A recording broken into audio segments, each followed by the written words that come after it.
Alright, yo, what's going on? I'm back with another quick volume of Welcome to the Franchise here.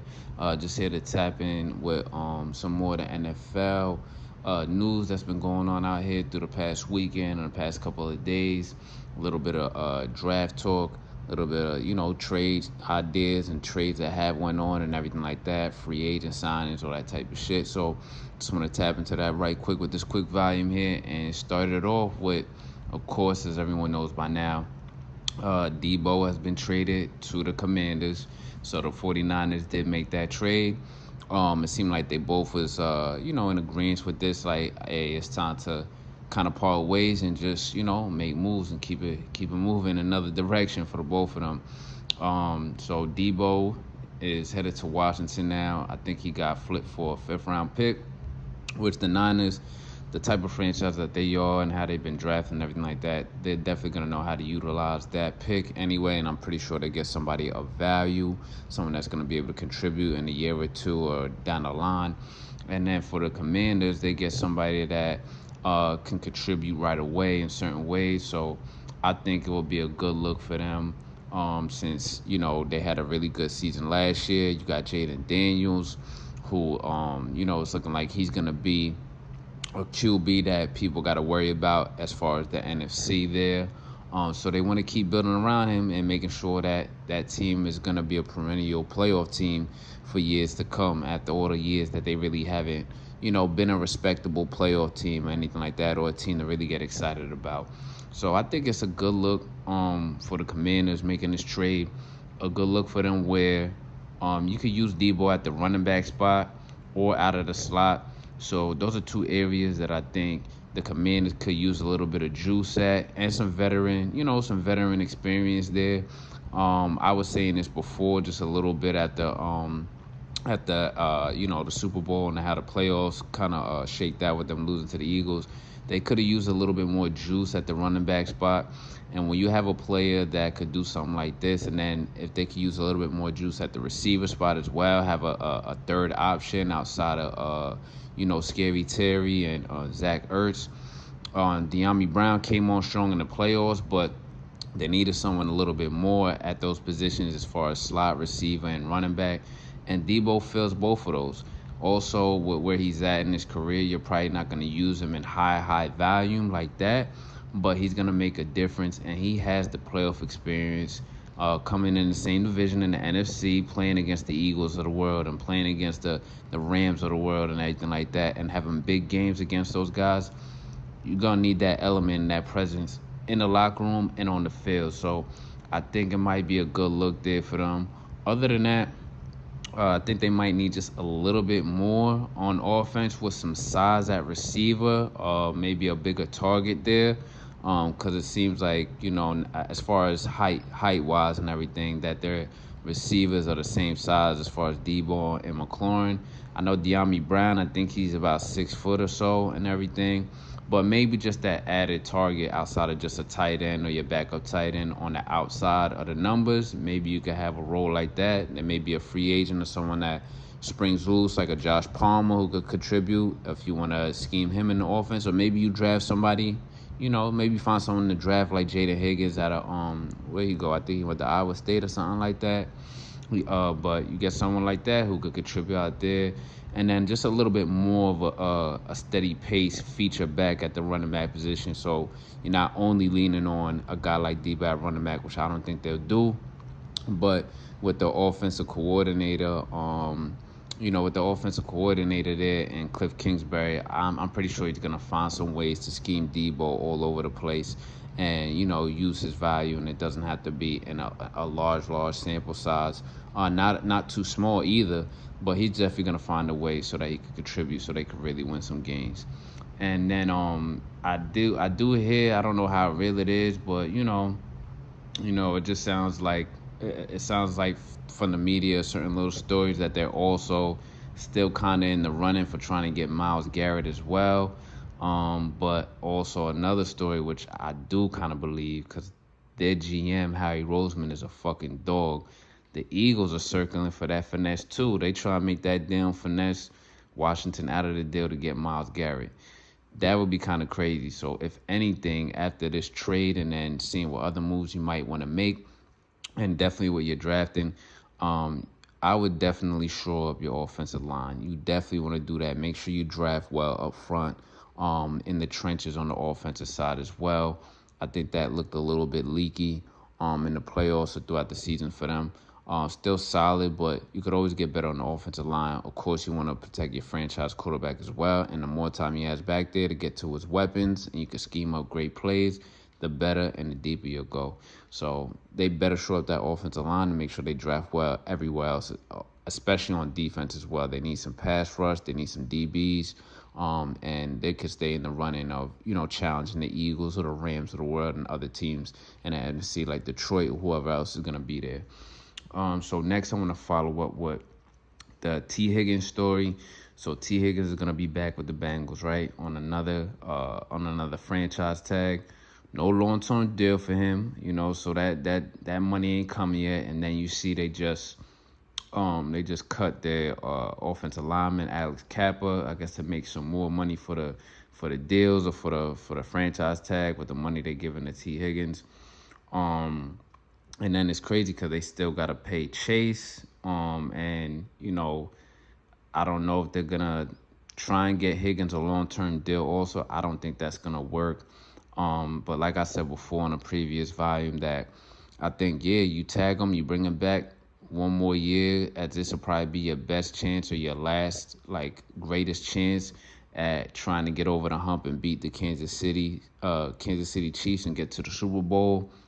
You got Joe Burrow with both his weapons, Chase and Higgins still. I know Higgins is just on the tag, barring any injury. Like I always say, we don't want to see any players get injured. He shouldn't get injured this next season. You got him on the tag there.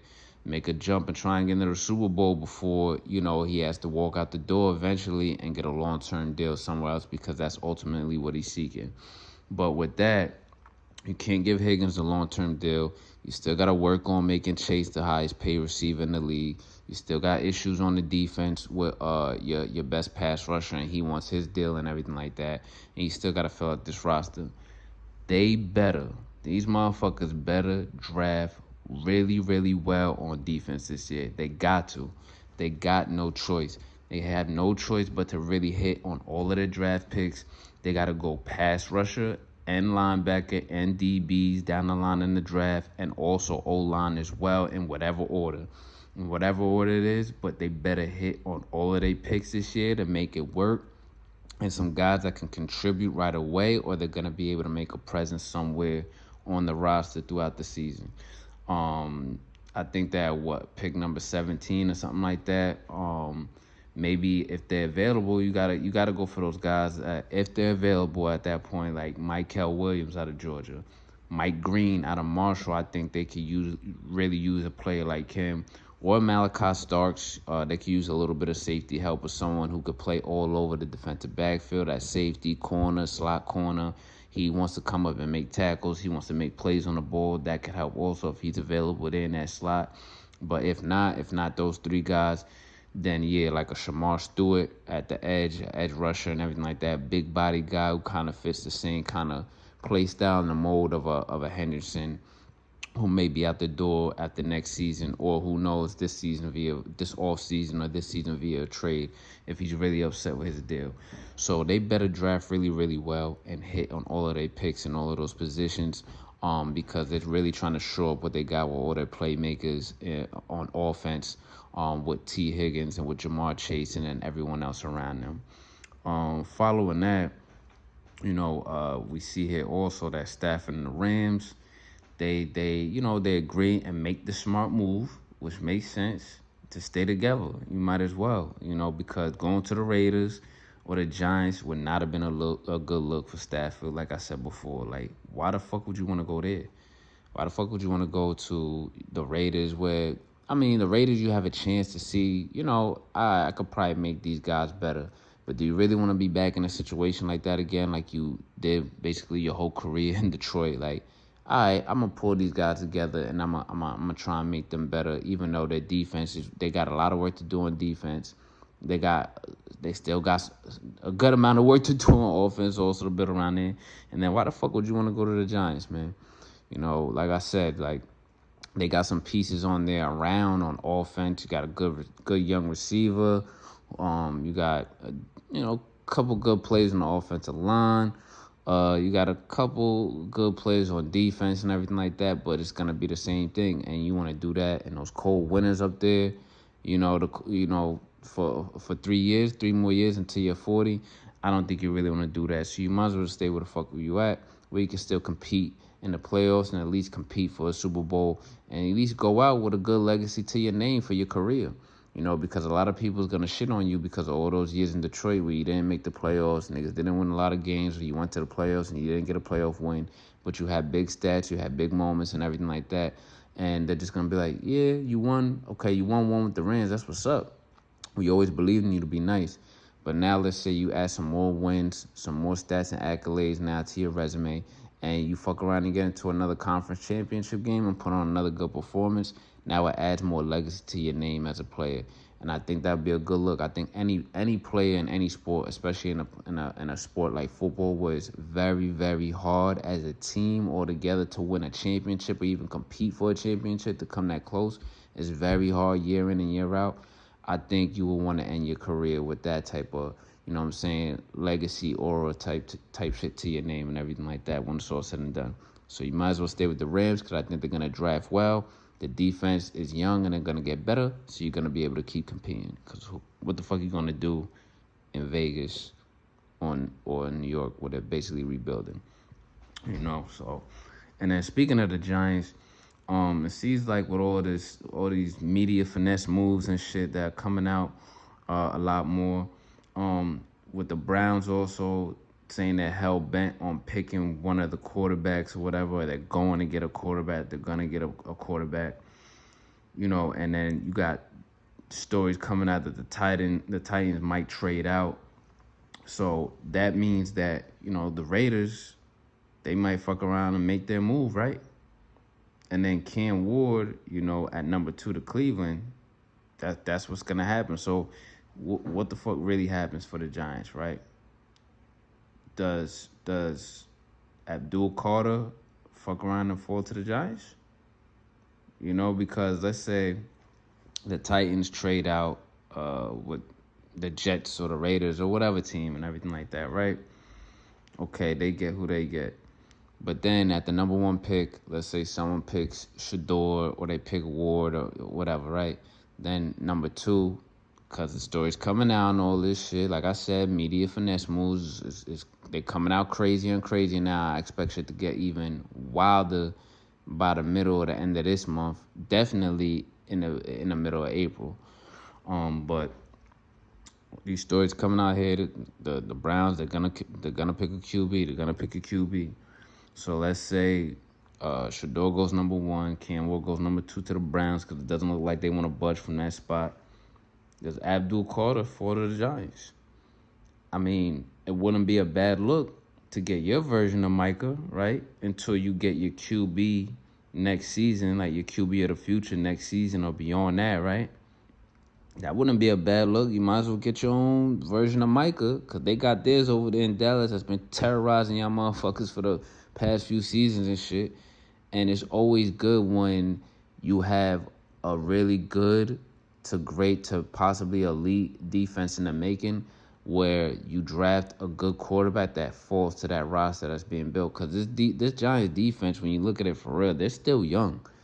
They got a veteran that you know of that's been in the league for a while in Brian Burns, but outside of that, they're defensive players that are kind of good. They're still young. Dexter Lawrence is still, he's a veteran and everything now, but he's still pretty young. Same thing with Tebow out there. He's young, but he's a veteran and everything like that. You got Banks, who, he had a terrible season this season, but he'll probably bounce back. He's still young. What if a Parsons falls? I'm sorry, but Abdul Carter falls to you. You add that on there too, and then down the line, when it falls to you, you get the right quarterback with a great defense. Now you have years to keep competing and being in the running probably. And on top of that, with me saying that, right, Dave and Sean, I mean, writings on the wall. They're clipped. It's a wrap for them. It's clipped. Ownership is just giving them like a little courtesy year to get their shit together for next year, so they have a chance to get jobs. Really, down the line. I think that's really what that's all about. Cause it's clipped for them. What you gonna do? Y'all already on the hot seat. Y'all already should be out of there anyway. You know what I'm saying? But, ownership said, I don't want to keep doing this firing shit over and over again. We don't want to be known for doing that and all that, right? But whatever, y'all look crazy out here anyway, losing all these games, not getting good talent, especially at the quarterback position. And then what you gonna do if you don't want to draft Shador, or if you don't want to draft Cam Ward, or if you don't make a trade for them or whatever? Because at this point, I don't know if they're gonna fall to them now, because someone's gonna make a move. It's still early. So, it's going to be clipped for them. And you might as well just be like, all right, if Abdul Carter Ford us, fuck it. Let's go for it. It wouldn't be a bad look. But for this volume right here, it's going to wrap it up for me. Just talking a little bit about this NFL shit. I'm going to come back with another one to talk a little bit more about that, because I know it's going to be some crazy scenarios that are going to be shaking up here, and some crazy ideas. Definitely some crazy ideas I'm probably going to have. But that'll wrap this one up for me. Once again, y'all out there, be easy.